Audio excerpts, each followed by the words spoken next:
Microphone testing one more time. Mic A, handheld mic testing. 1, 2, 3. I don't know. Can you hear me?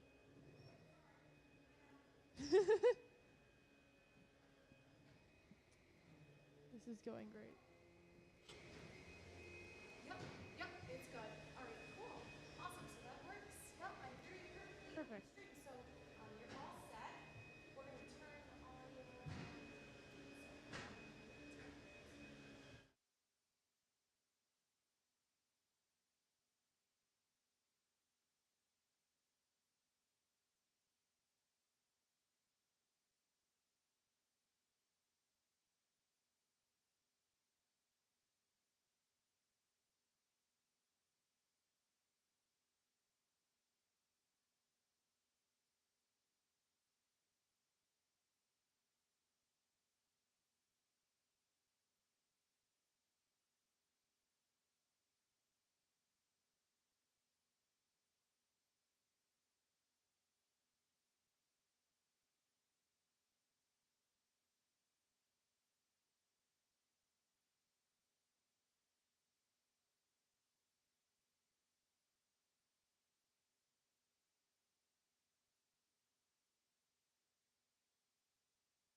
I pulled in, the parking lot was empty, and I said, oh.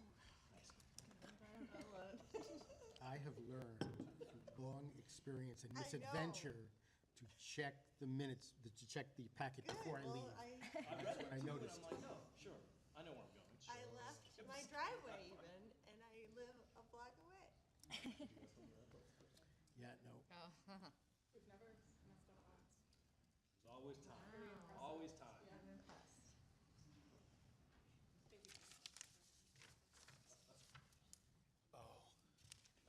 Oh, I was just gonna, yeah, it's up to you. Yeah. Just text me. Sarah.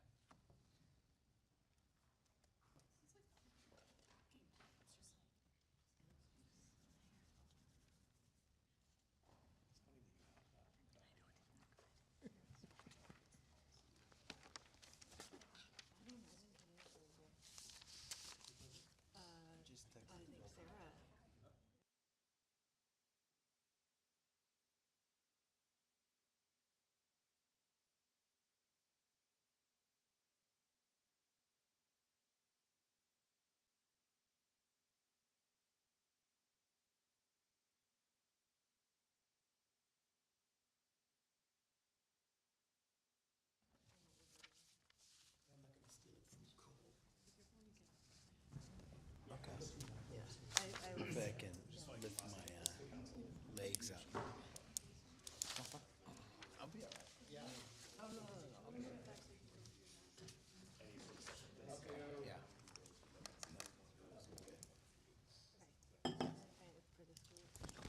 Well, not specifically. Good. Anything, any kind of gifts to the city, so it's funny. Noticed that there's like bird crap on it. I just have never. Yeah, me neither.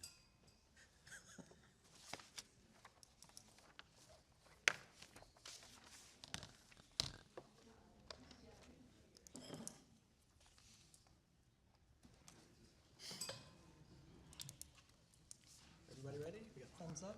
You guys good? All right, good evening. I'd like to call this Tuesday, April 25th, 2023 School Committee Business Meeting to order, please. Mrs. Yell, can you take the roll, please? Here. Sarah Hall, Here. Bruce Menon, Here. Steve Cole, Here. Brian Callahan, Here. Juliette Walker, Present. Brianna Higgins. Here. All right, can we rise for the Pledge of Allegiance, please?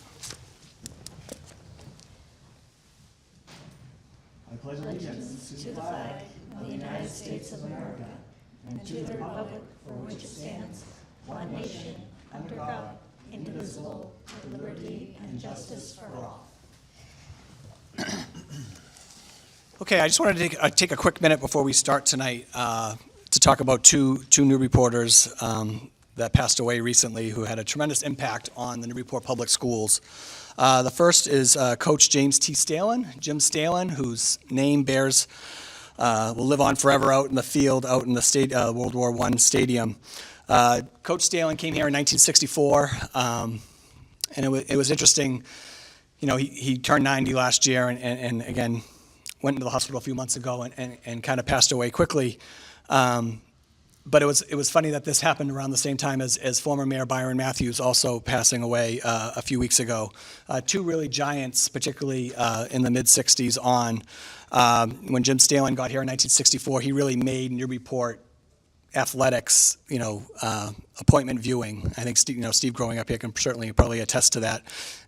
His teams played with class. They played for him. He was just an incredible influence, I would say, on generations of Newburyporters. I got to know him. He transferred over into when he got into the 80s. He transferred over to be the athletic director and was there up until 1993, which was my senior year. But just a tremendous influence on a lot of people, really helped Newburyport through, this was before, and I mentioned Byron Matthews just because, he became mayor in 1968 and kind of shepherded us through this urban renewal and the transformation of our downtown into what we all love about Newburyport today, I think, one of many things we love about Newburyport. And I think, Jim Stalin coming around at that time really made Newburyport, brought that pride back to Newburyport. I think people really cared a lot about their school, a lot about their community, and he kind of rallied those people together starting in 1964 all the way through his tenure at NHS. And the other person I wanted to mention tonight was Jean Foley Doyle, whose funeral was this past Saturday. I didn't have her for a teacher. She was my homeroom teacher when I was a freshman, but I know my parents both had her in school, a wonderful history teacher who just brought a lot of energy and life into the classroom. And then at her days outside the classroom, she was just as energetic and put all that love of history into publishing books on the history of Newburyport, which is pretty incredible too. So she also has a long-lasting legacy. And again, I was a history major at Ohio State, but I know she really fostered that love of history with a lot of kids that came through Newburyport. So again, I just wanted to mention them both tonight, and I hope you all will join me in a moment of silence.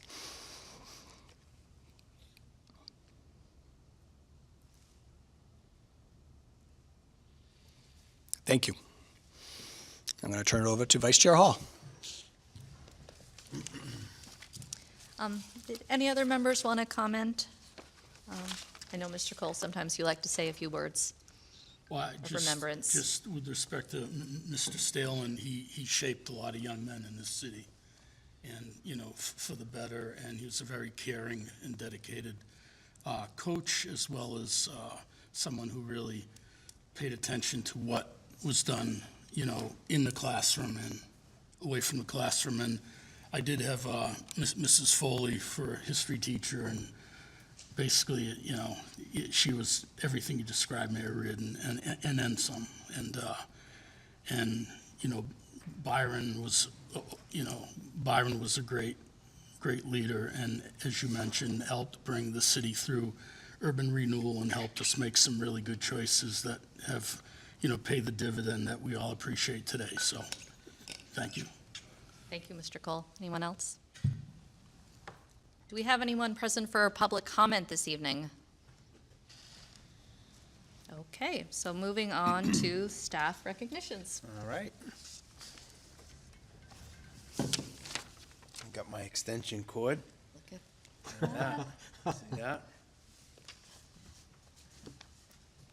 All right, well, this is, as we say, this is kind of an honor to be up here as superintendent, get to recognize some wonderful people within our school community.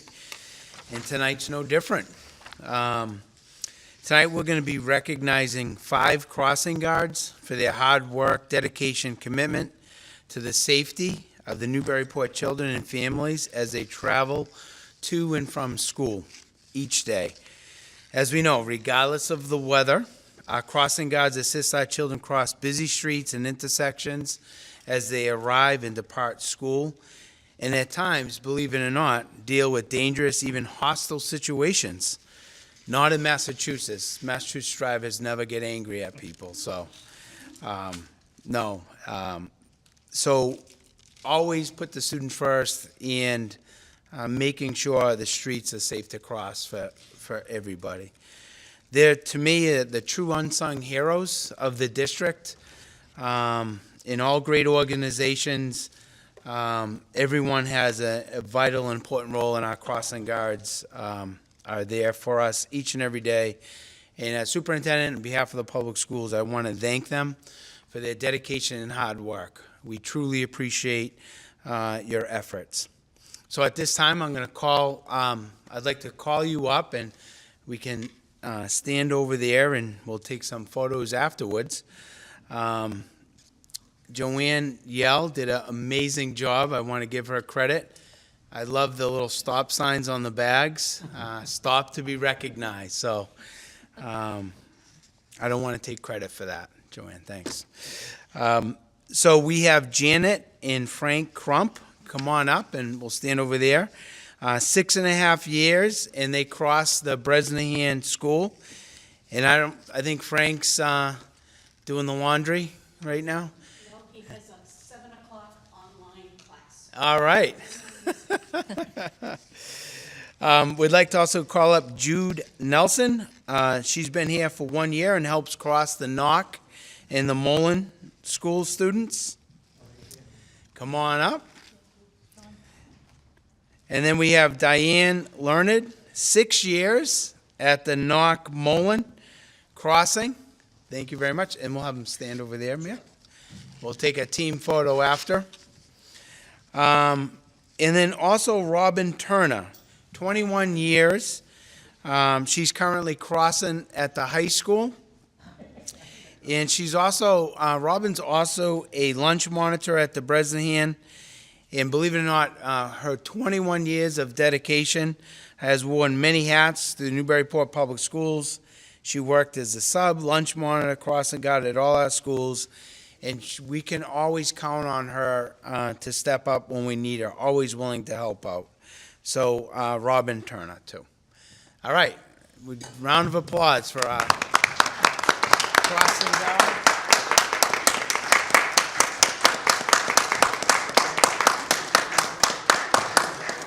Take a photo op. Let me get on the end here. There you go. Yeah, those recognition. Okay, say stop.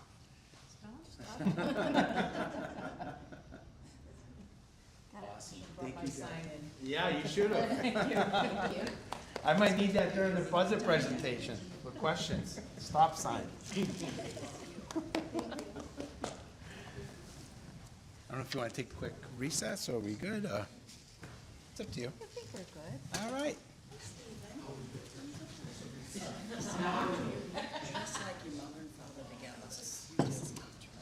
So we can just, everyone's taking a quick moment, and then we can jump right back in. So.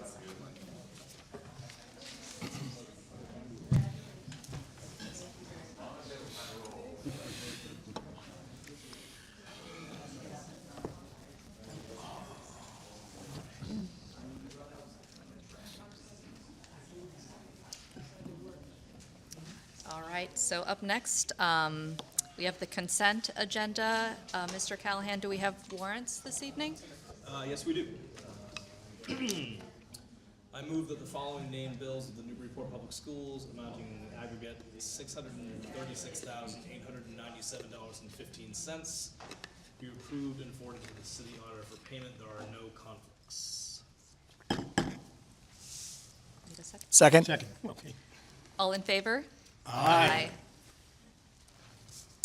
All right, we have two sets of minutes to approve this evening. The first one is a business meeting from April 3rd. Are there any corrections to those minutes? Move we adopt the minutes of April 3rd. Second? All in favor? Aye. Okay, then the second set of minutes was this special meeting from April 11th. Ms. Walker, Ms. Higgins were not in attendance at that meeting. Any corrections? Okay, we can get a motion. So moved. Second? All in favor? Aye. Abstain? You abstain. I don't need to, but I will. Yeah. Okay. Did you say aye then? Yes, Can you approve minutes? You weren't there. yes, you can. So we're all set with consent agenda. We're ready for the student representative report. Okay, starting with college and career center news, the high school will have a session on dual enrollment on Thursday, April 27th at 8:15 with our partners from Northern Essex Community College discussing how and when to get started with dual enrollment classes and the value of why. And staff from College Aid Pro on Thursday, May 4th at 8 a.m. will be speaking about the financial aid process and all that goes into dealing with the FAFSA, CSS profile, scholarships, and even how to appeal an award. In the next 2 weeks, our students will be completing their dual enrollment forensic science course through Endicott College. The professor of this course is also a sergeant for the crime scene department of the Massachusetts State Police. He has been wonderful, and our students have really enjoyed his perspective and experience working on extreme cases. 27 students had the opportunity to take the class. Last night, all students individually presented a forensic science case they had the most interest in. We have received wonderful feedback from the students. The next Endicott course will be offered to students through May and July, and it is an introduction to information and computer technology class. We greatly appreciate that the NEF has continued to fund the dual enrollment opportunity with Endicott College. And for student recognitions, the Climate Cafe, recently, Sophia Franco was one of several students from the North Shore who facilitated a Climate Cafe. Through this, she led dialogue with residents from the North Shore regarding ways to support our environment. And the National Historic Sites cleanup on May 6th, Senior Sophia Hartford is the coordinator, for the series of service opportunities. Plum Island Beach Cleanup. Last week, over 70 students participated in the beach cleanup at Plum Island, organized by Nolan Smith and ACES. It is very exciting to have so many students spending time to support our community. Okay, and now for the Rotary Fashion Show and the Interact Club. So last week, students Aubriana Cronstrom, Alex Sullivan, Ava Moran, Claudia Cummings, and Emily Kate Slocum supported the Newburyport Rotary Club at their annual fashion show. These students are a part of the Interact Club, which is our largest student organization. It consists of over 150 students who participate in a variety of service events across the school year. This is a great club for students to become a part of and make new friends. For the Belize trip, 37 NHS students and 6 staff chaperones successfully completed an 8-day learning trip to Belize over April vacation. Students visited 2 Mayan archaeological sites, learning about who the Mayans were and are today, took a jungle survival course, and learned how to make snares, hammocks out of sticks, leaves, and vines, build a fire, collect water, and they ate termites, which are high in protein and taste minty. Students also visited a primary school and learned about the education. It tastes minty to me. But. And learned about the education system in Belize. And finally, they studied the ecosystem by visiting a butterfly nature preserve, the Belize Zoo, and snorkeled along the largest living barrier reef in the world and what can be done to preserve and restore these habitats. And then for congratulations to Ava Maglio, who's the recipient of the Mass Art and National Art Association Scholarship Award, which gains her participation in the Summer Studios sponsored by the Hemphill Family Foundation and Massachusetts College of Art and Design. And congratulations to all the students who were inducted into the National Art Honor Society on April 4th, and also the students who were inducted into the National Honor Society on April 13th. That's it. Thank you. All right, on to the budget. All right. Do you want to call up Mr. Littlehill now? Sure. Mr. Littlehill, you want to, yeah, you can sit there. You do have a little nameplate that says your name, or you can stick with student representative if you want. Can I sit there? Okay. So we have our final budget presentation. I have some slides in the beginning, and then afterwards, we'll sit down and go through the budget book if there's any further questions. I did receive some great questions from school committee, and part of the information that you have in front of you is very detailed answers to a lot of those specific questions. So we can follow up, I think, after with that, or if there's any more follow-up questions on some of those. So as we move forward for our FY24 budget proposal and final, hopefully, budget proposal, as we recall, this is our budget summary, and we've down to a 4.5 city allocation, and as you can see, we shifted some of those funds over for the overall budget of 6.6 overall total. And as you see, I won't go through all of those line items. We've talked about these multiple times, but really state circuit breaker funding, our ESSER 3 grant, and some of these other projects, school choice, are also assisting with a lot of our funding for this fiscal year. So there's our 4.5, and then on the bottom, the 6.6. So I think on April 3rd, we were at a 5.3 city allocation, and we reduced that to the 4.5. So as you've all have seen this before, so all in the blue. If you look down the bottom, that's funding through savings, grants, and other funds. And then what we've done as we've gone back to do revisions, the special education, the BCBA increase, the language-based teacher and special education teacher, we're shifting those funds to circuit breaker reimbursement. because we did get a bump in that, and we feel very comfortable that we can cover those costs on the circuit breaker. So what remains right now are the assistant groundskeeper, the tech integrator, the little bump of the .2 math teacher, and NEASC in the, Music. what did I say, math? Oh, yeah, I'm sorry, music, thank you. .2 music teacher, and then NEASC in the global citizenship piece. So throughout our process, I think the several presentations, and also the Superintendent Advisory Committee, we did our April 3rd budget presentation. So we felt kind of condensing a lot of the most frequently asked questions that we received by the community and other city officials. So we try to put together how the budget gets developed from a lot of the most asked questions on the school side. So as we all know, how are the schools funded? The first piece is Newburyport allocation. 85% of our budget is the city allocation, which covers the salaries, the steps, columns, and a lot of the personnel.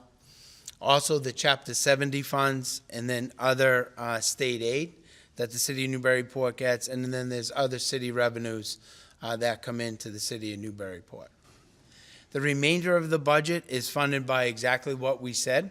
The reimbursements that we receive from the state and federal programs, Medicaid, special education circuit breaker, school choice funds. Then we have grants, both the entitlement and competitive grants, and then the fees that we've been talking about, transportation, athletic, building rentals, and our preschool tuition. And just when we're looking at grants, that money that is one that the entitlement grant is the state and the feds are seeing a need for our students and our population. And the competitive grants are also tied to the needs of the schools. So a lot of these grants that we apply for and or the entitlement grants, the federal government and the state see the needs of the district. So that's a lot of that grant that we pursue has to tie to the needs of our population. So it's not just free money and state's just gonna go out and say, oh, here's $500,000 because, you know, you guys are good people. It doesn't work like that. So that's why a lot of the shifting ties in to a lot of our initiatives and also the needs of the district. So as we've talked about in previous budgets, what drives the school budget? As we said, the budget drivers each year that are pretty consistent and typical and predictable. The first one is enrollment and population changes. So as we all know, one example would be our newcomer families coming into the district the past couple of years. Those population changes allow us to advocate for more funding. Our enrollment in the special populations also tie into special education, students, you know, with learning disabilities and things like that. The second piece is salary increases. We know we can look at going into even next year, typically what our contract obligations, including steps and lanes and cost of living, is going to be. Transportation, unfortunately, we can predict that, and we already know it's going to go up astronomically. Unfortunately, it's one of those budget drivers for all districts that's very concerning, both general ed and special education costs. Operations and maintenance, you know, the service contracts, building and grounds, maintenance, supply and equipment needs, and utility costs. We can pretty much estimate and predict that, especially with inflation. We're estimating about a $200,000 increase just in those costs. In special education, especially out of district tuition and transportation, we can kind of predict of what those costs are going to be, and then fees and grants. So there is fluctuations in outside revenue, user fees, and competitive entitlement grants. So if we don't hit a demographic for an entitlement grant, we may lose some funding, but typically it's pretty fairly consistent, and we start to base the budget off of those areas. So what's a level service budget? Because we've been talking about this a lot. So level service budget and what's considered are those budget drivers, salaries, and we'll get to that next slide after this. But as I said, the operational expenses, inflation, impact, energy costs, supplies and materials. We're obviously seeing a cost increase because of the inflation impact. And then changes in grants and user fees.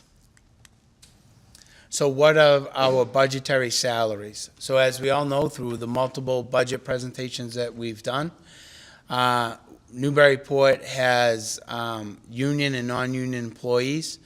I think we're approximately 450 employees throughout the district. There are 3 unions in our district: Teachers Association, ASME, Instructional Assistants. And then we also have salary obligations that include the cost of living. So sometimes on some of our budget presentations, you'll see COLA, and that's what that stands for, the cost of living adjustments. And then all 3 unions have step and lanes built into their salary schedule according to the contracts.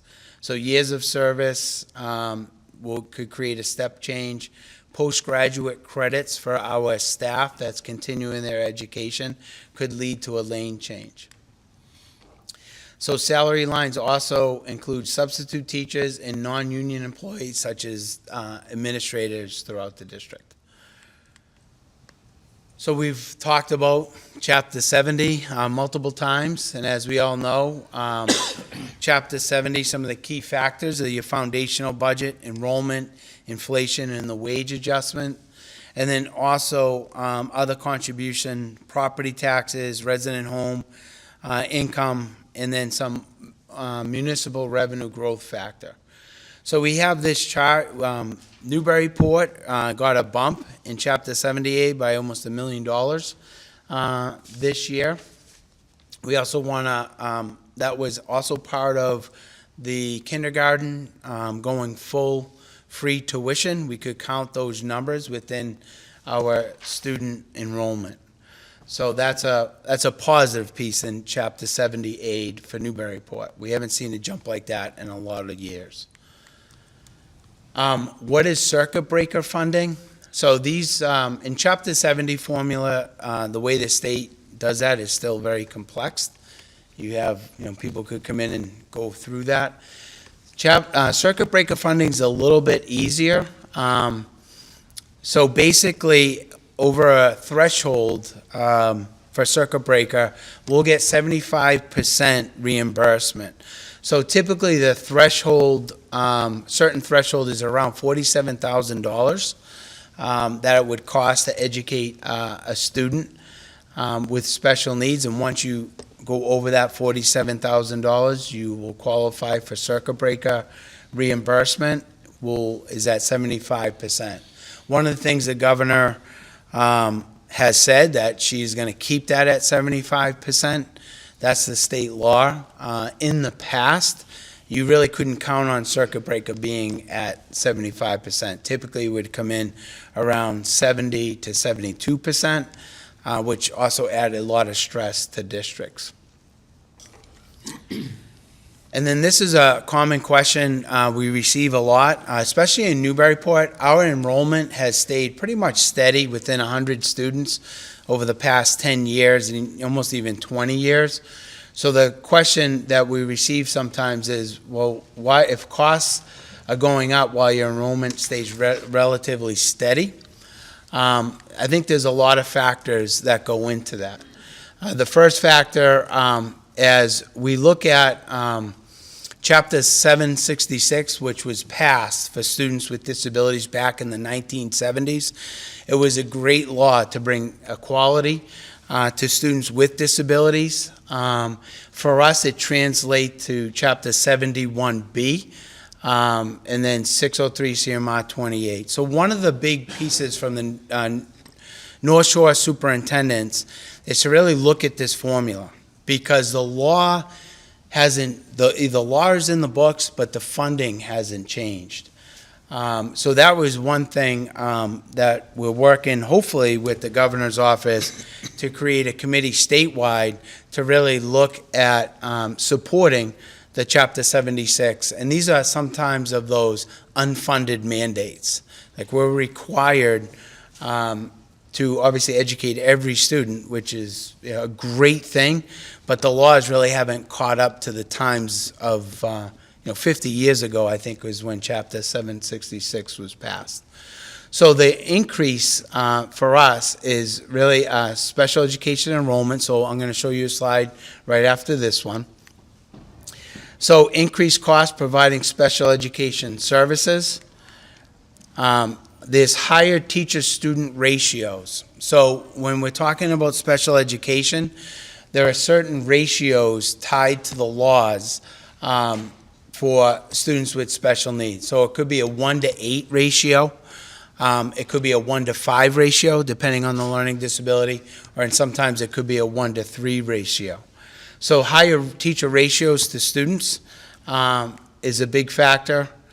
Transportation is also included, free transportations for students with disabilities, throughout, especially the out-of-district placement. We've talked about these throughout our budget presentations.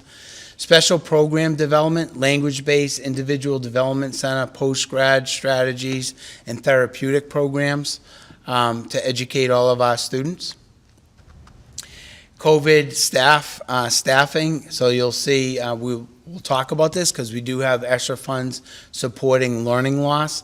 And remember, those are targeted funds specific at this time, and as we move forward, we may not need those positions in the future. And then the other piece here is the increase for social emotional support. So a lot of the funding increases with staffing is geared towards behavioral specialists, counselors, adjustment counselors, social workers, specific students, teachers with specific certifications to address different students within the district with different learning disabilities. And then the last piece is medical needs is also part of those costs. So students that need nursing on site, one-to-one nursing, medical support is the cost that we encumber throughout the operational budget. So the North Shore superintendents have been working together for a long time because the discussions that we have in Newburyport are going around the North Shore. And this is, I think, a nice illustration from 2007 to 2023. So they took the average of North Shore districts, which we have 24 on the North Shore, and then they highlighted some of the Cape Ann districts. So when you look at this box here in 2007 to 23, so general fund of an operational budget has increased by 55.9%, so almost 60% over that time. When you look at special education, out-of-district budgets has increased within that time period by almost 100% at 95%. Part of that funding is also the transportation for students out of district, and that has increased by 83%. When you look at the total student enrollment on the North Shore, within our Newburyport, we've kind of been steady, but some districts have dropped their enrollment overall. But their special education enrollment has increased by 30% over that time. And then the special education district enrollment has increased at that time. So when you're going back to looking at budgets and why they're increasing costs, not only in Newburyport, but throughout all the districts in the Commonwealth, it's because of those costs that are not necessarily adding mainstream teachers, is providing the support for these children that need this support. So by no means are we saying, hey, we love our children, we want to support them 100%.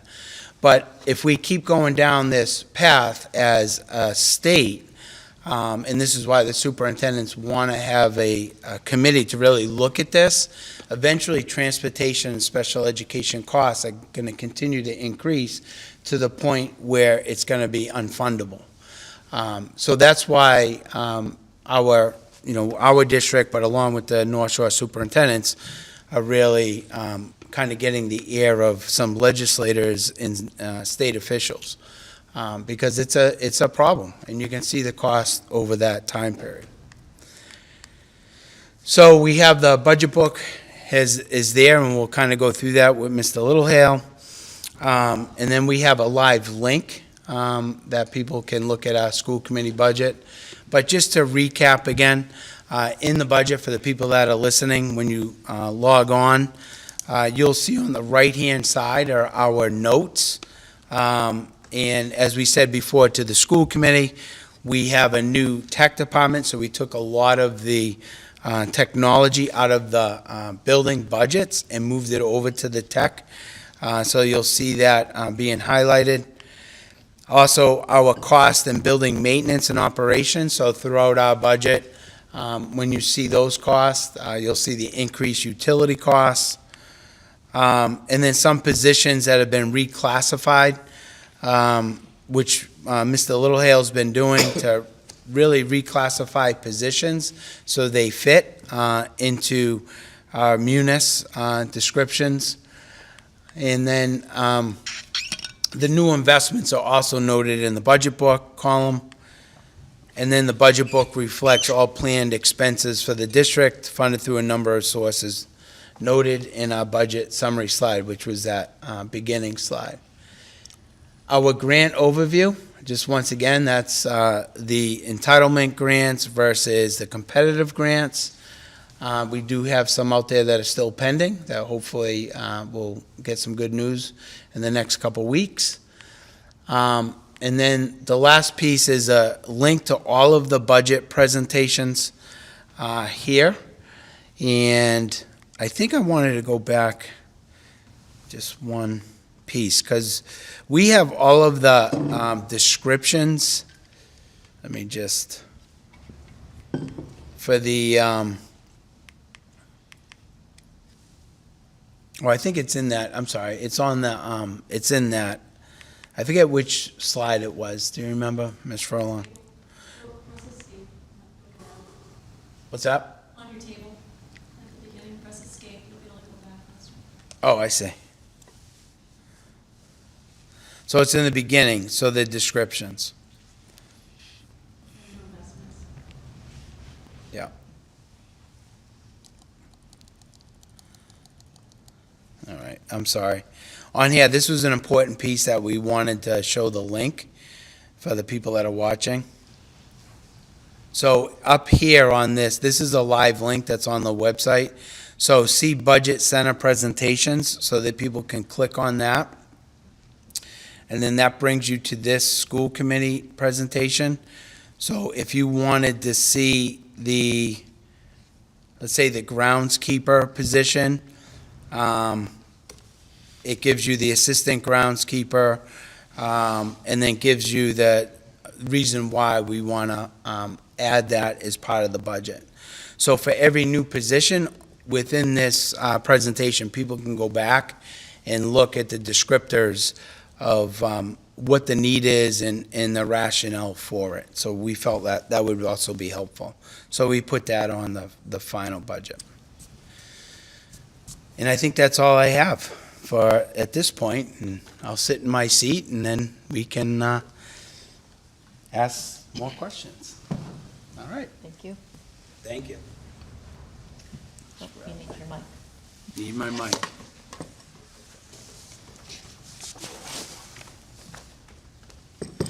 All right. Any questions or follow-up or? I'll go first, I guess. Go ahead. First, I just want to thank Sean and his staff for, working on this budget. We've come down quite a bit from aspirational budget to a few weeks ago to now, now your final budget. So I appreciate all the hard work. I guess my first question is, and I guess this might be for Phil. And so I'll just preface this too, so I'll be talking a lot tonight from the mayor's perspective and not necessarily the school committee's perspective. It's funny, coming from that chair just a couple of years ago, this year in particular, it's just definitely hit home more about, how my role has changed. But, so I guess, Phil, first, so the Medicaid piece, we don't include that in the city appropriation. Why don't we consider that part of it? Because I guess I would consider that part of it, and it's more like 4.6, closer to 4.7%. Historic, can you hear me with this? Is this close enough? Yeah. I mean, historically, since I've been here, it's always been a separate line in terms of the budget presentation. Okay. Why does it roll in there? I don't know. Yeah. It's just, you're right. But, we did up the Medicaid portion from 110, which is what it's been for, I don't know how many years, up to 200, because last year, in fiscal year 22, it turned out it was either 280 or 335,000 that we got. And this year, we're already at 135,000 with another quarter to go. So in speaking with Ethan, he's the one who actually suggests we bump it up a little bit. And I went back and said, why don't we bump it up a little bit more than that? Yeah. Just so that, try to reflect what's actually coming in. Right. So I just wanted to mention that because that's not included in what the percentage changes, but that would make it go Well, up. if you split the two out, the way, because I'm trying to play math here, what I would call the direct city allocation, which would include the Chapter 70, turns out to be 4.45, and obviously the Medicaid goes up by like 90 or 81%. Yes, you put the two together combined, it turns out to be slightly over 4.6 something. Yeah. Maybe closer to 4.7. Yeah. But from my perspective, and correct me if I'm wrong, I always consider the Medicaid separate from the cities. But if going forward, if we want to roll that back in, so we talk Well, about I'm the just same saying, thing. for this level, I'm sure, I just wanted everyone else to know that's how I have to think of it, because it is a higher percentage. Okay, so that was my first thing, so thank you for answering that. I guess the other thing I just want to mention, I hope we can have a conversation about it, but it looks like there's about 8 positions we're trying to add total.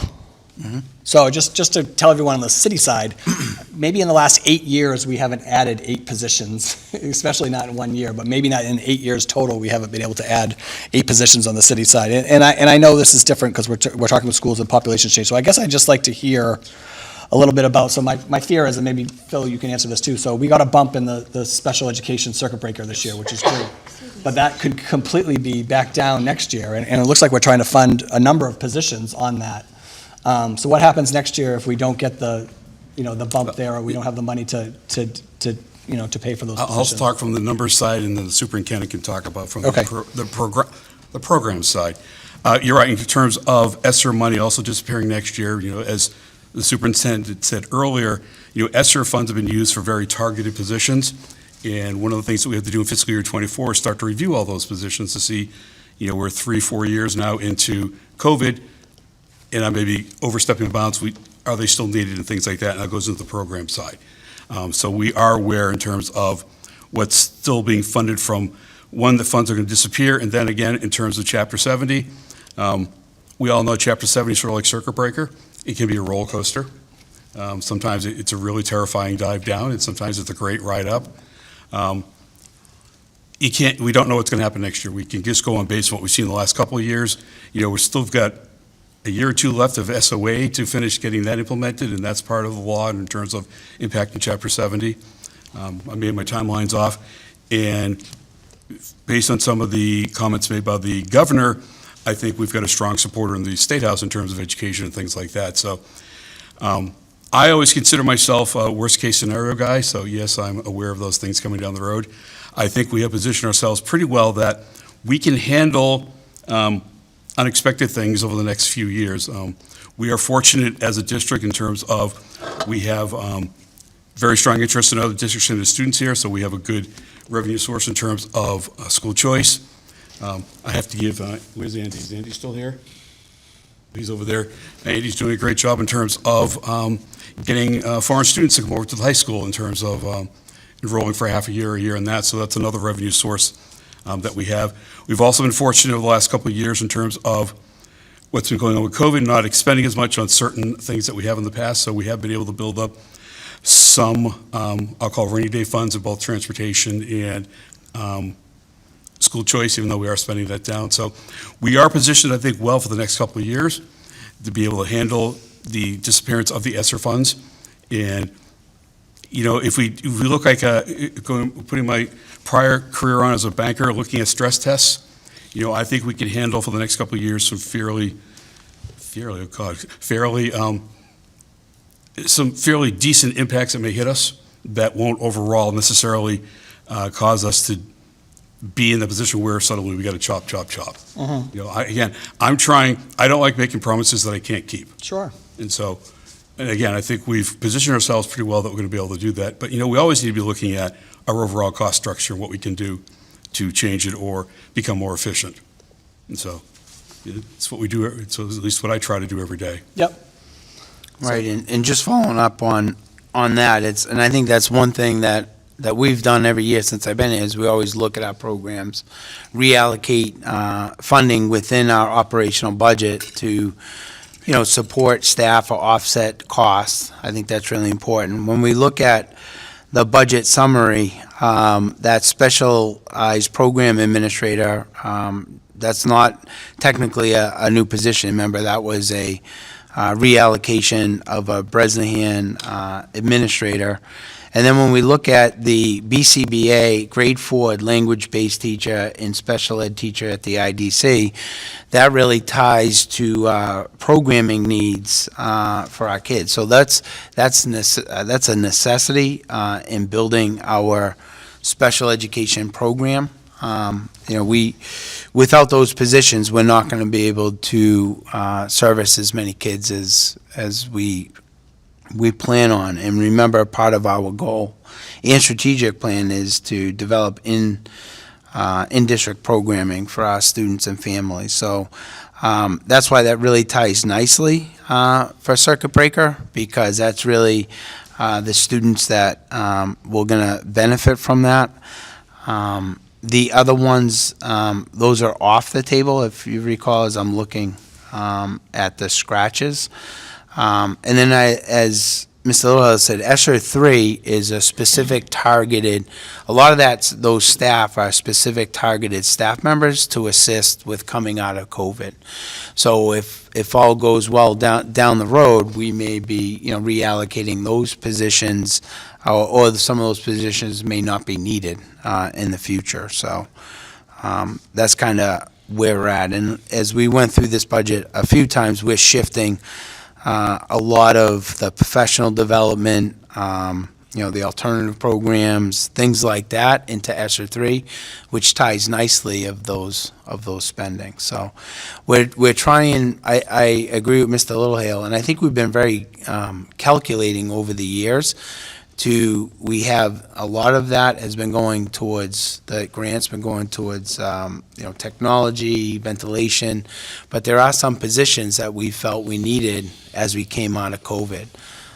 So we didn't, add like 4 English teachers out of ESSER 3, and all of a sudden, we're not going to teach English. So that's kind of the strategy that we're utilizing. These are needed positions that we felt we didn't have to burden the city and the city allocations, that we can pick these costs up within our operational budget and/or shift some of these over to some of those revenue sources that we have. So, if I could just add one other thing, you go back and look at the demographics of the students here in Newburyport. You go back 20 years and look at what you have now. They are very different. And again, we can go back to our newcomers program. You didn't have that 5 years ago, and we've had to invest quite a bit in terms of resources to be able to put those supports in place to help out those folks who are in the newcomers program. So, things are changing, and just trying to adjust what we have to be able to support all of that. Right. Yeah, I have a question. Did you have one? No, go ahead. I just want to make sure that I understand this, because I'm looking at and correct me if I'm wrong, and you'll probably be correcting me. The FY24 budget, when I'm looking at the number of staff that we're adding, at the district level, we're adding 1 full-time staff. At the high school, we're adding 1 full-time staff. The BCBA's is 1 full-time staff. Yep. The language teacher is an additional full-time staff, and the special ed teacher is an additional full-time staff, but those are actually being taken care of, at least for this year. And so it's 5.2, really, staff. It looks like that we're adding just 5.2 staff, out of asking the city to cover the additional 5.2 staff. Is that my understanding? I mean, we figured out how to fund 1, 2, 3, 4, 5, 6, 7, 8, 9, In the yellow ones. 10, We shifted 11, over. 12.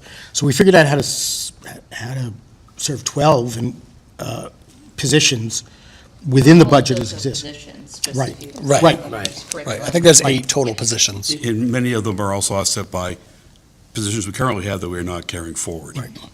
And I would just remind everyone too, just again, that this is from the city side, this is just accounting for the salaries. So any position we add, all the benefits, that's all falling on the city side too. So it's actually a lot more expensive than actually this looks like. So I think it's over about $330,000 worth of new positions but that's just the salaries. All right, just so everyone knows that. Can I just ask, just a clarifying question here? So the last time we looked at this, we were at the 5.3% increase on the city allocation, and now we're at 4.5, which sounds good. Did you do that without removing any line items? That's how it looks. I just want to clarify. You Yes. haven't removed anything, any positions, or? No. No, we Okay, did so not that's change all anything. been achieved, that reduction has been achieved by Shifting. the funding sources. correct. Okay, But just want to be sure. One of the things Understood that we were able to do, we've had some changes in terms of our out-of-district students for next year, so we were able to back down a little bit of what we thought we were going to be spending and able to use that to then fund those positions using circuit breaker money. And then, so that's what we've been trying to do. My goal, at least my personal goal, was try to come back down as close as we could, looking at other potential funding sources, so we didn't have to make any other changes in terms of removing anything from the budget from last time. Great, thank you. Yeah, so the positions right now is the assistant groundskeeper, the tech integrator, and the .2 increase for the music is still on the city allocation side.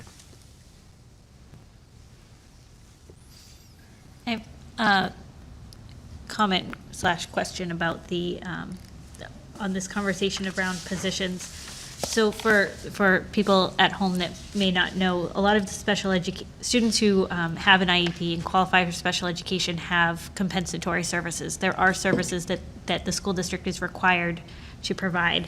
And so if there are, a certain number of students, they're going to have to add positions to cover those compensatory services, whether they're from positions or from an outside provider. So I'm not sure what sort of percentage or number of these positions they might be actually required to fill based on students' IEPs. And then for those that you might not be required to fill, or you feel like you need these positions to have a more robust program, other than the minimum, what are sort of the, general outcomes that you're hoping to see as a result of these positions? Yeah, I think there's a couple of things, and that's a great point, Ms. Higgins, greatly appreciated. So even within our operational budget, oops, I'm sorry, this year, we did have some students that we had to provide services, and we had to add positions mid-year to cover those mandated costs. So for this piece, some of these positions, one, are going to be assisting those students. So there's program development built into this. So the ultimate goal for this is to really, at a younger age and then throughout their processes, to keep them in district. Because if we don't have the staff and the funding to address specific learning disabilities, then that's where we have the out-of-district placement. So it's the BCBA and these two special education teachers are in there to assist with some of the learning disabilities that we have. Mm-hmm.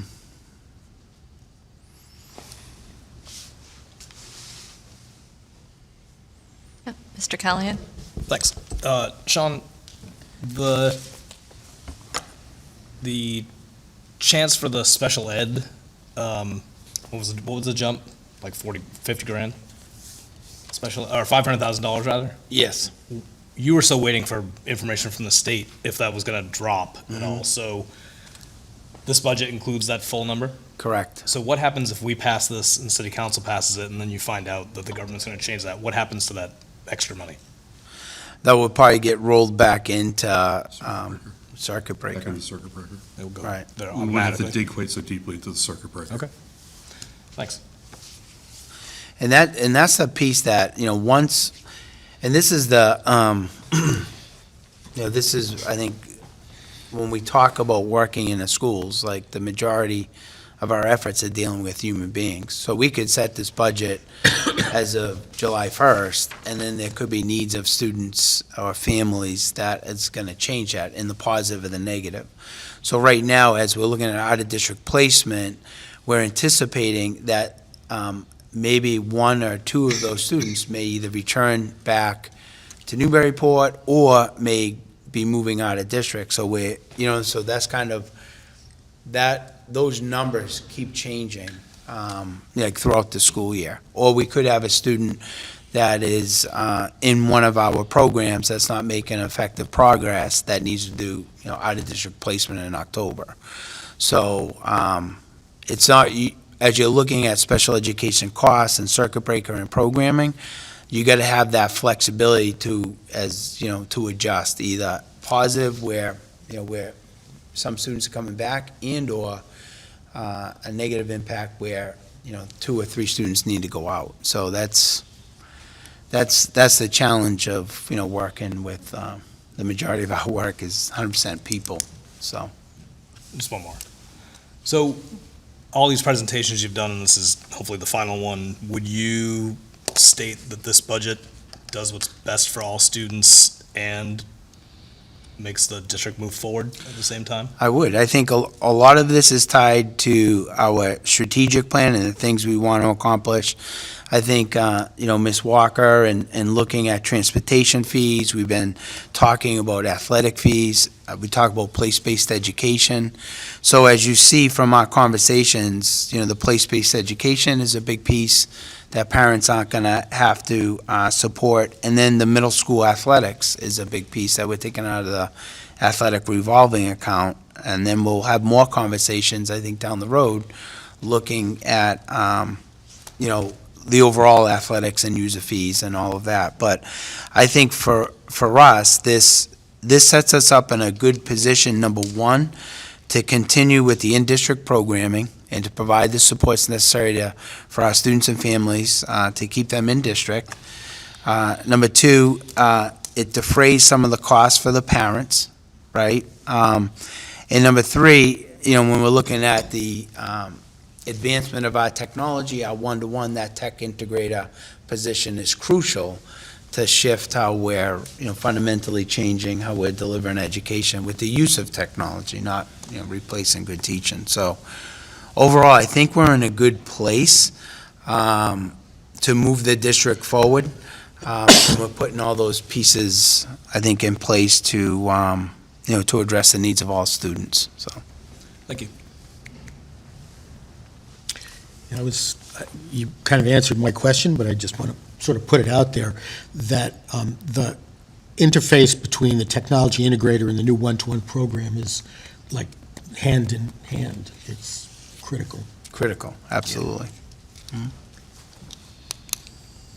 Yes, Ms. Walker? Yeah, and I just want to follow up more on a comment. I mean, I think your presentation related to what the budget drivers are, I think the other budget driver is, we have to be responsive to the needs of our population. And, to the mayor's point about adding positions, I don't see this as an apples and apples to what the larger city budget discussion is. I mean, positions are driven by the needs of our students. And if we don't fund those positions, it's not a matter of like, oh, in a few years we can recover that for that student. Nope, 2 years, 3 years without that support is a huge gap in that student's overall career. And to your point also about moving forward, I mean, we also are responding to a continually evolving learning environment. The responsiveness of our schools during COVID was amazing, but I think we were in a strong place to be able to respond that way, and other districts weren't. And I think we do need to, future-proof ourselves in a lot of ways in these budget discussions. We can't be unreasonable and ask the community to fund beyond what is reasonable. But I do think we need to think differently about our schools a little bit than we do maybe other city items, in that we really, if we don't fund certain items, it's a big loss for individual students, and it's a big loss for families. And I appreciate the priorities to not place more burdens on families. We still ask families to pay for athletic fees, we still ask them to pay for transportation costs, but our committee has held firm on not increasing those fees. And I think that's great. I think what you're trying to do is balance not placing burden on families while still being responsive to and continually increasing costs.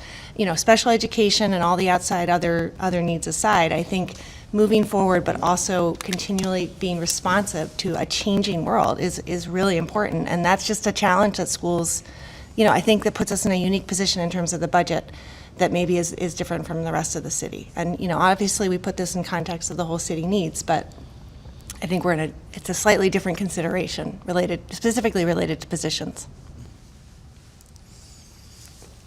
Thank you. Anyone else? Comments or questions? Yeah, just a comment.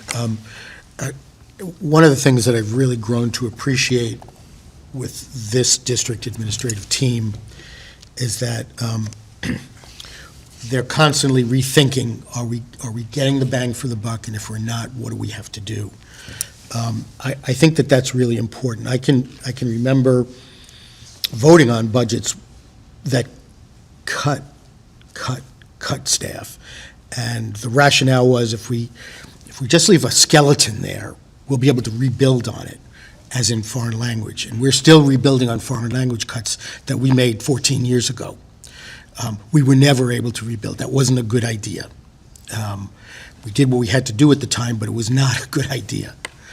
So I'm really glad that we're sort of in a place where the last several years we haven't been talking about cutting, we've been talking about reallocating, which makes perfect sense to me. And when we need to add positions, there's a strong rationale for adding those positions in terms of impact on the district and working with our strategic plan. They're being driven by the strategic plan. So there's back in the old days, we used to call that model coherence. We've got the right people doing the right thing at the right cost at the right time with the right students. And that's pretty coherent, and we've been moving in that direction. And I think this budget is another step in that direction. Anyone else? Yeah, Ms. Higgins. I'll just offer a comment. I really appreciate the budget and the transparency that you've shown throughout this process, being the first time that I've gone through it. And, 3 of my biggest priorities sitting in this seat, I see reflected in this budget. And so the first is, addressing those with the greatest needs and our students with disabilities. And we really see that coming through in the budget and your priorities to increase the types of programming that is available for students with disabilities. Second is literacy. And I just feel so strongly, particularly with early literacy, but throughout all the early grades, is how are we supporting students' literacy needs. If we don't build a foundation in literacy, then students are going to struggle for the rest of their academic career. So that's really important, and I really appreciate the memo that you shared with a lot of those questions that I had about where do we see literacy versus math intervention in the budget, and you really clarified, where do those positions sit and how many of them are there. So I do really appreciate that as well. And then the third piece is really strong Tier 1 instruction, so general education instruction in the general education classroom. And so a couple of places that I see that is the Orton Gillingham training, which is for so many students, general ed students that are going to benefit from that, from the teachers, as well as the technology. And you talked about keeping up with new modes of learning and new modes of instruction and keeping kind of our district on the cutting edge. And so, when you implement any new curriculum, if you don't have PD to go with it, it falls flat, right? And so with the one-to-one program, if you don't have this tech administrator to help teachers actually use it well, then we're just, kind of spending money for no reason. Mm-hmm. So I do see that as really important. And having said that, particularly on this those last two pieces around literacy in Tier 1. I'd really like to see, and I'm sure this is something that you're doing yourself, but just wanted to see, like, what are the goals and outcomes that you as, at your district and your team have for those programs? Like, you have a really big investment, right? A big bet in both literacy and technology. Like, what are the outcomes that you want to see from students? And I certainly don't just mean accountability outcomes like MCAS, but in general, like, what are you hoping to get from that? How are you kind of, holding the district and yourselves accountable for what are you putting into this, and what are we hoping to see as a result? Yeah, I think, as part of, especially with, it's almost like we're working with our teachers in addressing the needs of the students that are sitting in front of them at this time, right? So we know that our students are the digital natives. They, good, bad, and indifferent. They're, from the day they're born and getting to kindergarten, they're going to be very tech savvy. So I think when we're looking at technology, and we want to enhance our technology with the teachers first, but also with the students, and it's really that understanding of having the students show us, what they've learned in a variety of different ways, not just, pencil and paper, like the old days. So this platform allows us those big ideas in our strategic plan, where we want our students to be innovative, creative, collaborative thinkers. This tool will allow them to do that, and then continue that learning outside of school. So learning is part of, we say, we want this to tie to the real world. Well, the classes that the teachers are teaching with the use of technology is going to expand their world outside of the classroom. So it's really taking that vision that we have for a portrait of a graduate, and then really implementing that into the classroom. So we said we want our students to be leaders, collaborative, empathetic, all of those really important soft skills. But how does that translate in the classroom? Are we giving our students the ability to have leadership skills, in the class? And then what does that look like? So I think for us, it's really important. And then the students in front of us are all different learners. They have different ways. So the Tier 1 intervention to work with our mainstream teachers is critical, because they can modify the curriculum to address the needs of all of our students. So that's kind of what we've been doing, I think, with our professional development, is working, as teams. We have our skills-based instruction that's really important to us, that really ties wonderfully to the use of technology, of recreating lessons, where students have the ability to show you what they've learned in a variety of ways. So that's, I think, how it all ties together. And just a quick off the cuff, that's kind of, I think, the vision, and it ties directly to our strategic plan on what we want our students to have the ability, because we know the content and things are going to change, but having the ability when they leave this world, we're preparing them for jobs that aren't even existing. So they're going to need to have the skills to be flexible, collaborative, empathetic, ability to work with people, critical thinkers, problem solvers, and that's going to be mimicked in the classrooms. So we really feel with advancement of the technology, along with Tier 1 approaches, that it's just a nice blend, and with some of the professional development that we have going on. Yeah, So. I think that's great, and those are all the right goals, and I just wonder what your data is to with that, and survey data, vocal data is always there. I don't know how many questions are particularly tied to things like that, but even thinking about having student surveys that talk about, are you able to showcase your learning in the a way that's best tied to your strength, or do you feel like you have leadership in the classroom, just some kind of survey, just so you can track for yourselves, like how much is this technology making a difference for our students. Right, and I agree 100%. And before COVID, we set up at the high school and also the middle school student shadow days, so where a faculty member would be with the student throughout the day, follow them, and really sit in the classes to get a perspective of the student, which was really eye-opening. And then utilizing constructive dialogue with essential partners those students got to sit with teachers, and they had a breakout session where they got to communicate, and obviously in a safe place, of how can learning be changed to make them, more fun for kids. And it was eye-opening. So coming back out of COVID, we're starting to pick those initiatives back. So student voice is essential as we move forward. So we did have different platforms, but I agree. Student surveys, student shadow days, things like that, I think are really important. Having the students at the table, so. I like that conversation. That's why we're all here. On that note, are we ready for a motion? Can I just make one more comment? Sure. So I remember I said this to everyone at the beginning, but I don't plan on taking a vote. I'm going to vote present on the budget. And I will say, if this passes, I will say we are going to meet Thursday, and then we'll take what was voted on here, and I'll work with Phil and Sean, and we'll have to have a special meeting on Thursday. I'm sorry, can you clarify that? I don't understand that comment. The special meeting? So we set up a special meeting already Thursday in case the budget didn't fit into my budget.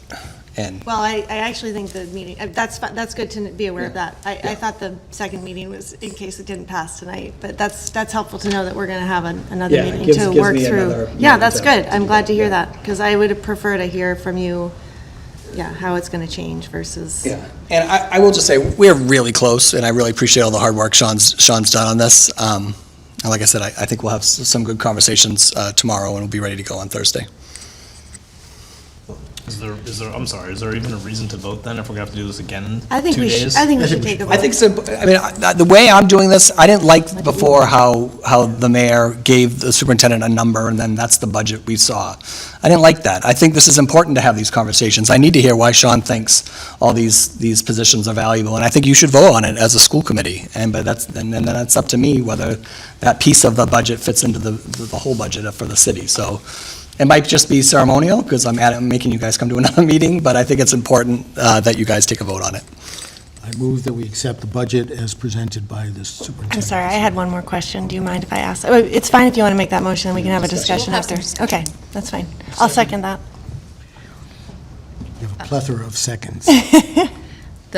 Just for the motion, the policy is DBD.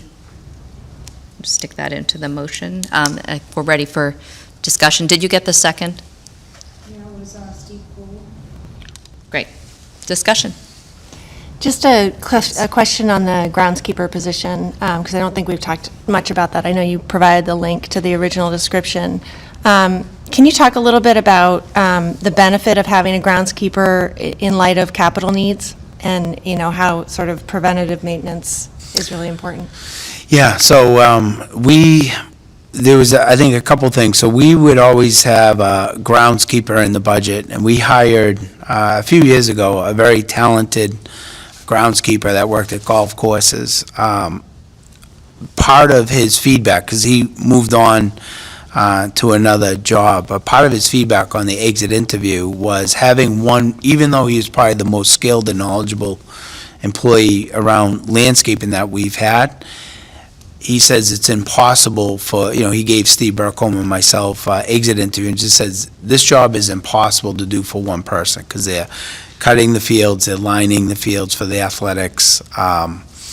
So part of that, what we end up doing is we have one groundskeeper. Our maintenance people are pulled out typically, during the spring and summer, and they're leaving the buildings to go out and help assist with cutting the grounds and weed whacking and all of that type of stuff. We pay a lot of money also for overtime for that, to keep the grounds maintained. So this has been in the budget. The assistant groundskeeper has been in the budget for a couple of years.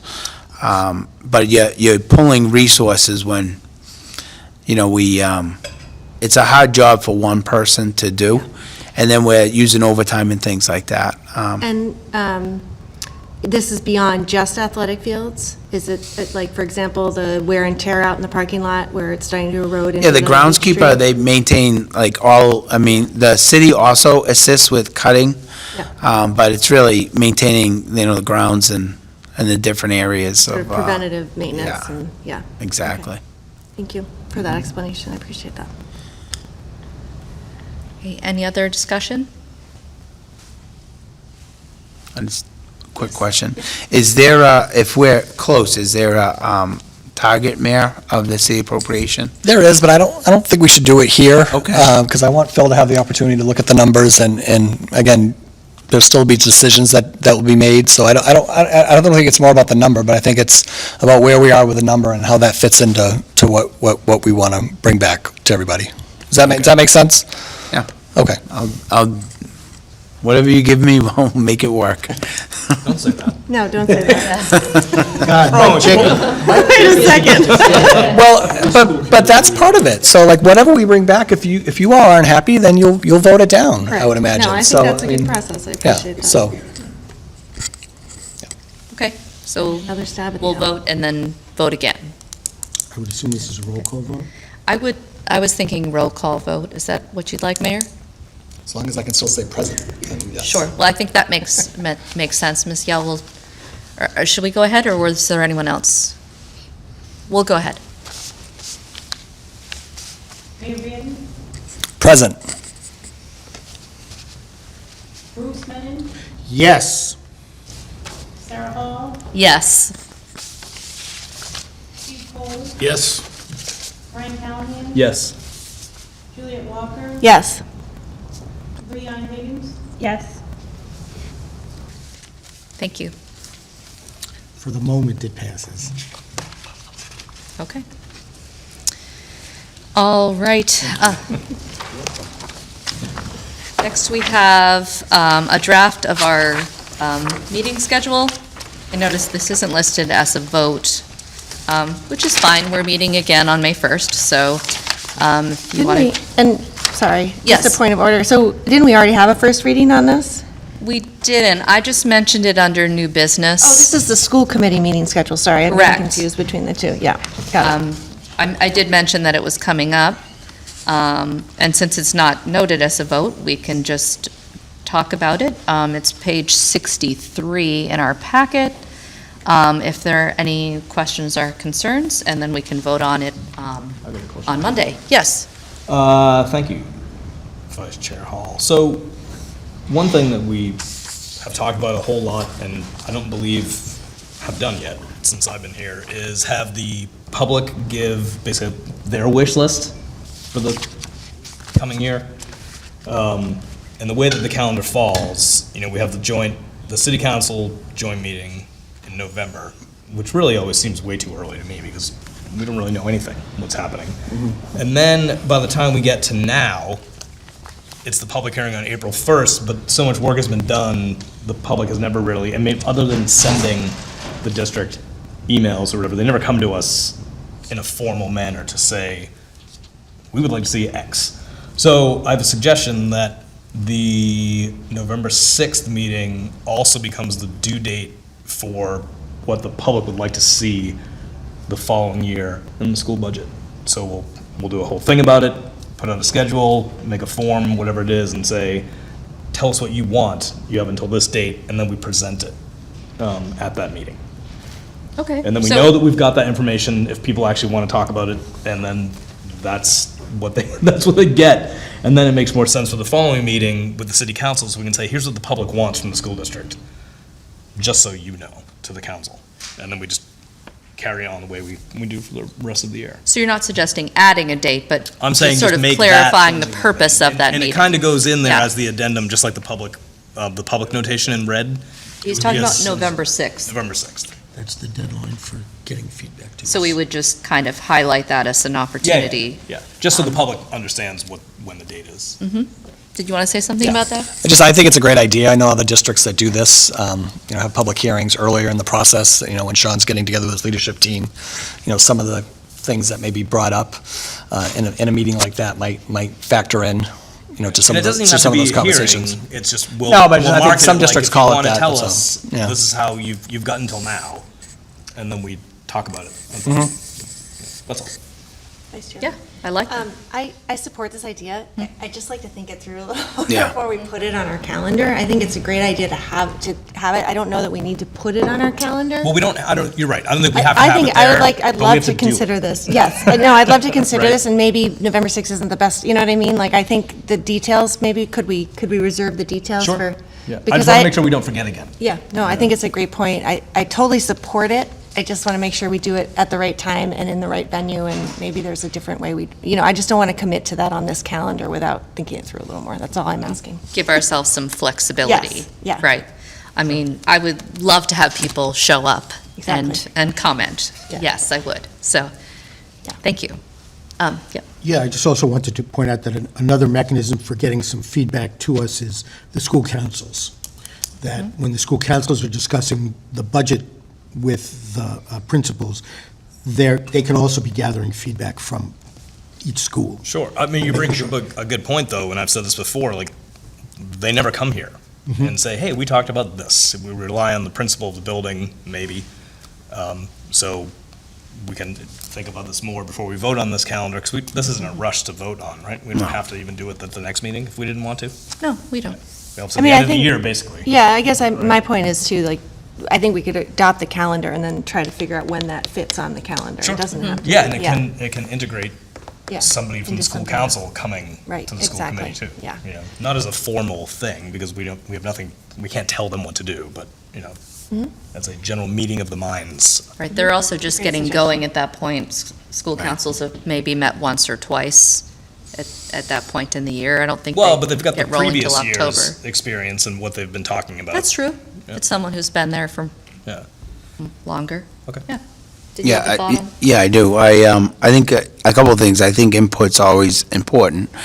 I think we should look at a process, but I think the ask should also be tied to our strategic initiatives. I think that's really important. And not, because that's what's really guiding us with a lot of our budgeting. So if there are people that have input and they're looking at those strategic initiatives, I'm all for support like that too. So I just think it's like, how do you get that? A lot of people might not want to come to a meeting per se, but as Brianna Higgins said before, maybe it's developing a comprehensive survey tied to the strategic plan on what priorities they see. So, Wonder if it could even be something else other than a Right. business meeting, like a workshop. Session, yeah. Thinking about the meetings that the district held for strategic planning, where we got to do all of our sticky notes. yeah. Right. Right?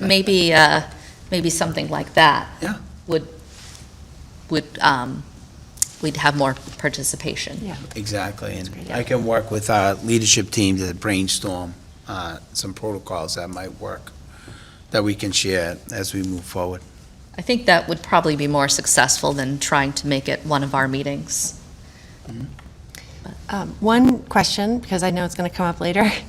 Did we address the issue with the conflict on the city council in June that we have had now for the past 2 years with the budget vote conflicting on the June 17th meeting and then having the Juneteenth holiday? Well, that's going to be an issue this year, and I was Yeah, but actually it- going to but it bring that won't up be- under new business. Yeah. But I believe with this calendar, it'll be fine, just because that Monday is, it doesn't conflict with Juneteenth. Okay. Because So they we're- tend to do it on a Tuesday. My guess is, that's a little far out to say, but I'm guessing since June 17th is a Monday, then theirs would be on the 18th, which is the Tuesday. Okay. That's just a fingers crossed, but, and yes, I will address this year's under new business. Okay. So anything else for the calendar? Okay, so we'll hopefully vote on that at our next meeting on May 1st. And we're going to go on to subcommittee updates. Mr. Callahan, we've got finance to start. Yes, we met, was it last week? 2 weeks ago, Well, thanks. last week was the Mr. Lewin. vacation, so right before that, 2 weeks yeah. ago. The meeting was primarily about fundraising, athletics-specific fundraising, brought upon by the current baseball fundraiser, which has any number of issues. So we all agreed to stop talking because the meeting was going long, and essentially, Do we have that option? Just asking for a friend. I think of some other meetings I wish we Thursdays. So I said to the superintendent, I'll give you a break until the budget cycle is over, but Oh, that was nice. once that happens, I would like to have the FinCom people hopefully direct the superintendent for like a full audit of exactly what the heck is going on with fundraising in the athletic department, where the money is, how much has come in, how it's being spent. During my discovery for that meeting, I noticed that there was a policy we voted on in 2020 that said there will be a website page with the, we get the current lists, but that's just static information. There's supposed to be a thing on the website with updated information as the fundraisers go along, and that was voted on in February of 2020, and then school closed the following month. So I think we all just kind of forgot that we'd done that. So yeah, we just have to, fix the process. And when I first met Mr. Gallagher, I told him he had a year to figure out how to get later start to work, half jokingly. And he did it in about a year, so I'll give you a year to fix this. Well, I would hate to have tried to add that information to the website as it was in 2020. Oh, sure. We Yeah. now have a much more coherent website. Yeah. Which It'll lends be itself great. to It'll be simple for it to be posted, so we'll just have to figure that out. Can I just, I know this is your report. I would No, just no, say, I'm finished, I no. would just say, I think the fundraising discussion should also connect to what our objectives are. Sure. I mean, the audit sounds great and understanding how much fundraising, but our objectives are, do we need to be clear about what fundraising can be used for, who can do fundraising, what forms fundraising can take?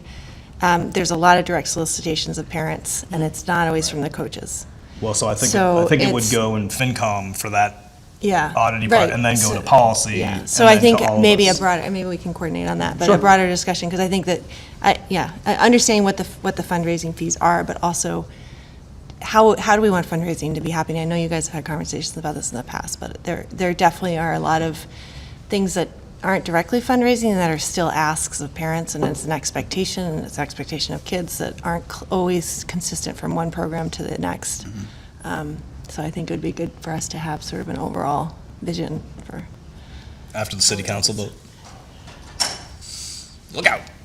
Yeah, I mean, I agree. I think I think we made some progress, as Mr. Callahan said, before COVID. We had some pieces in place, but I think now that we're back to normal in the sense of schooling, I think it's important to bring that back to the table and really take a hard look at it. Yep, I agree. That is all. And are you doing we're going to be voting to establish this memorial fund? Oh, yes, Were you I'm sorry, right. Doing that piece as well? Got that Okay. where's that here? I've lost my page.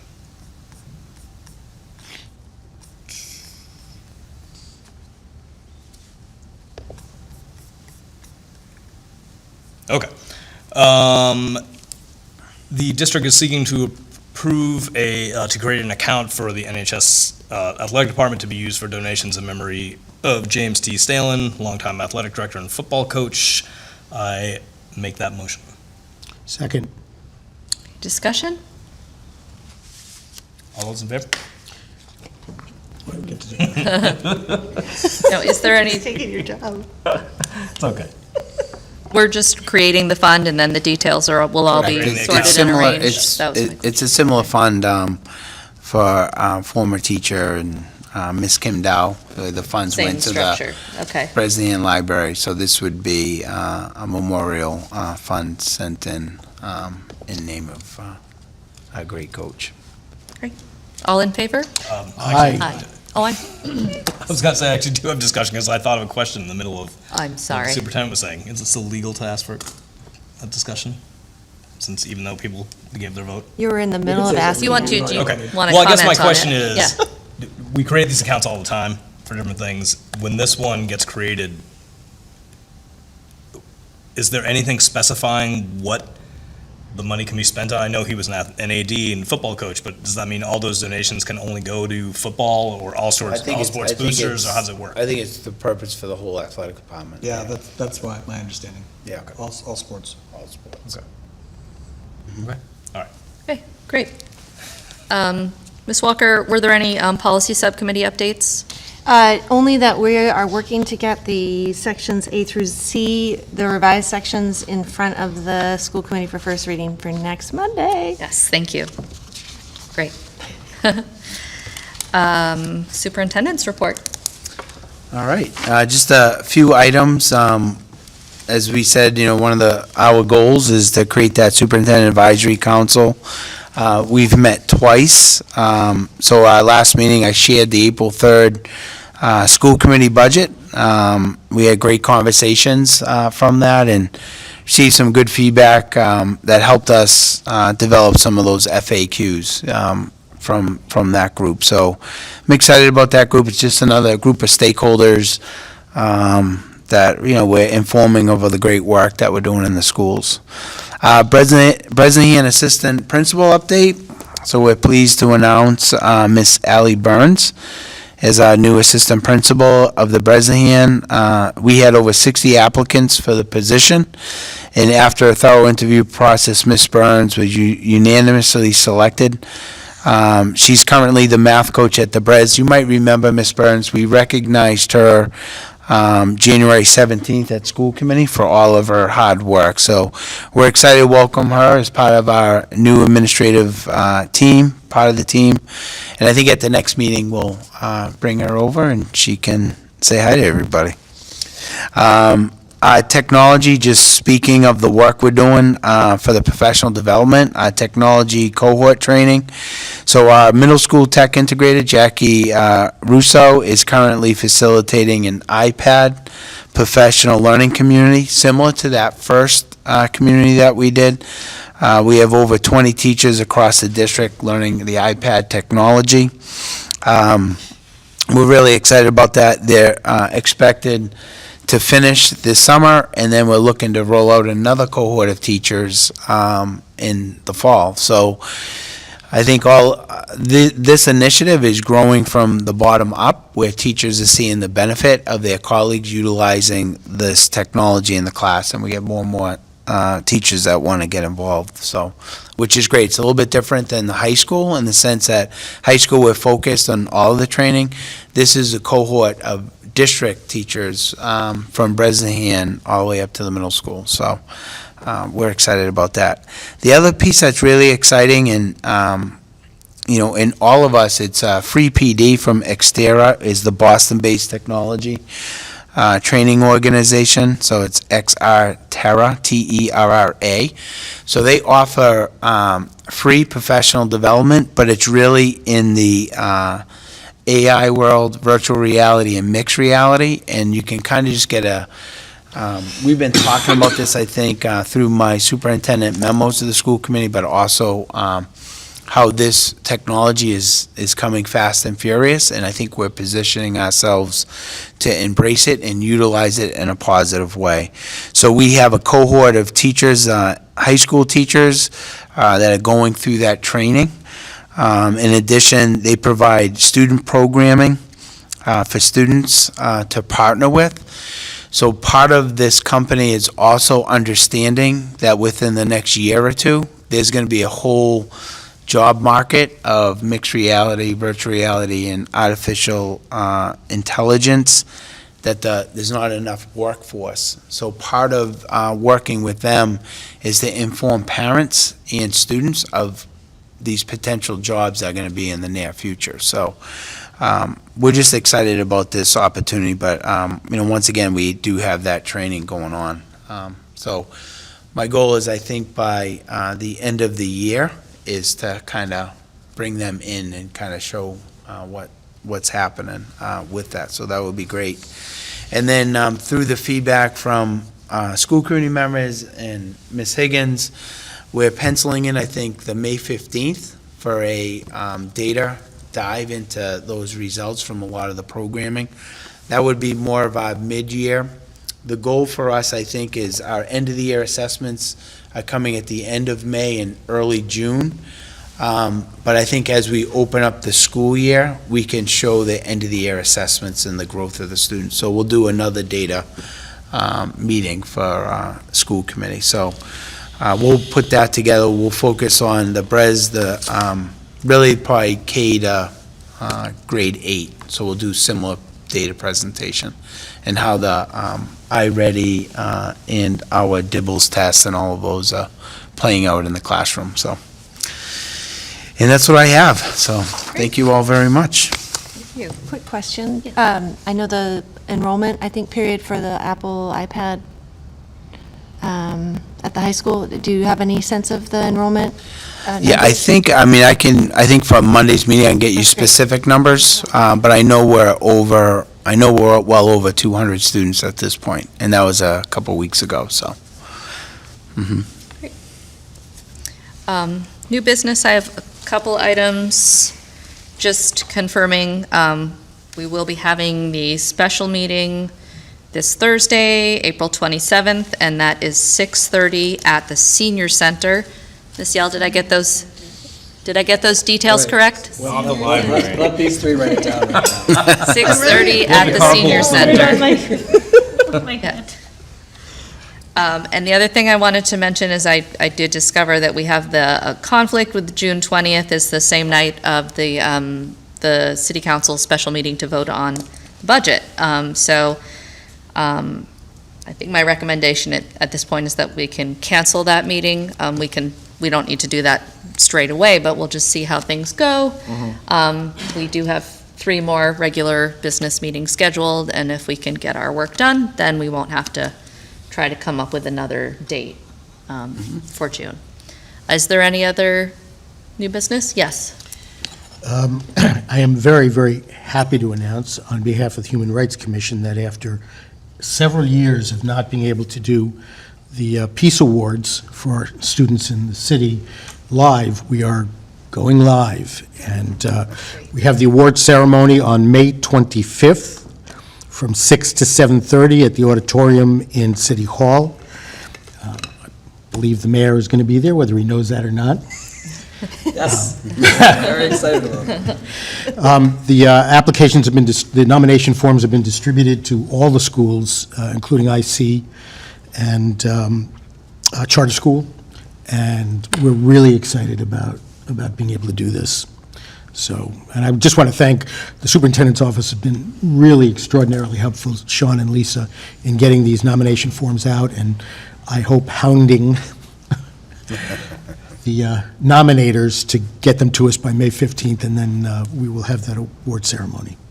What time is that at? 6 to 7:30 at the auditorium. Thank you. Thank you. Any other new business? We'll be seeing each other a lot lately, so we're good. All right, a motion to adjourn? Second. I'm sorry, I stepped on your second. All in favor? Aye. See you Thursday. Get fired up for Thursday.